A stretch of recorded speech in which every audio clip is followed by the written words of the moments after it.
नमस्कार। अब बात करते हैं धातु पोषण न्याय की। धातु पोषण न्याय के 3 सिद्धांत हैं: क्षीर दधि न्याय, केदारी कुल्य न्याय और खली कपोत न्याय।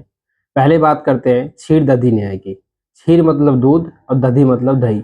जैसे दूध संपूर्ण रूप से दही में परिवर्तित हो जाता है, दही से नवनीत और तक्र, नवनीत मतलब नौनी घी, तक्र मतलब छाछ, और फिर नवनीत से संपूर्ण घृत परिवर्तन हो जाता है। उसी प्रकार रस रक्त धातु में संपूर्ण रूप से परिवर्तित हो जाता है। फिर रक्त जो है मांस धातु में सब रूप से परिवर्तित हो जाता है। इस धातु का ये कहना है। ठीक, उसके बाद आते हैं केदारी कुल्य न्याय।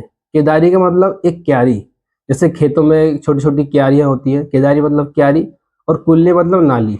जैसे कि एक जगह से पानी चल के वो संपूर्ण जब क्यारियों को भरता है, जैसे कि पहले एक क्यारी, फिर दूसरी क्यारी, फिर तीसरी क्यारी, तो पहले पहली क्यारी भरेगी, वो जब भर जाएगी पूरी, उसके बाद दूसरी क्यारी भरेगी। इस न्याय का क्या मतलब है? जो हमारा आहार रस है, अभी आप देखेंगे नीचे एक फोटो आएगा, जो हमारा आहार रस है, आहार रस पहले रक्त को आहार रस रस धातु को पोषण देता है। जब रस धातु का पूरा पोषण हो जाता है, तब आहार रस रक्त धातु को पोषण देता है।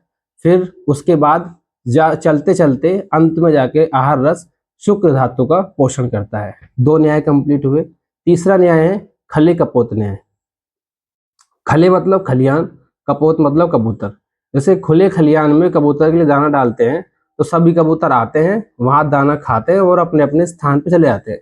जो कबूतर जितनी दूर से आएगा, उसको उतना ही वापसी जाने में समय लगेगा। इस न्याय का क्या मतलब है कि जो आहार रस है वो एक जगह रहता है। आहार रस के पास चलकर सारे कबूतर, कबूतर का मतलब सारे धातु, सभी धातु का पोषण एक जगह से होता है। जो धातु जितनी दूरी रहता है, जितनी दूर पर रहता है, उसको जाने में, उसको अपनी जगह पर जाने में उतना ही समय लगता है। जैसे रस धातु आहार रस के सबसे करीब है, तो वो सबसे पहले उसका न्याय होता है। जो जितनी दूर से धातु आएगा, उसका उतनी ही समय में पोषण होता है।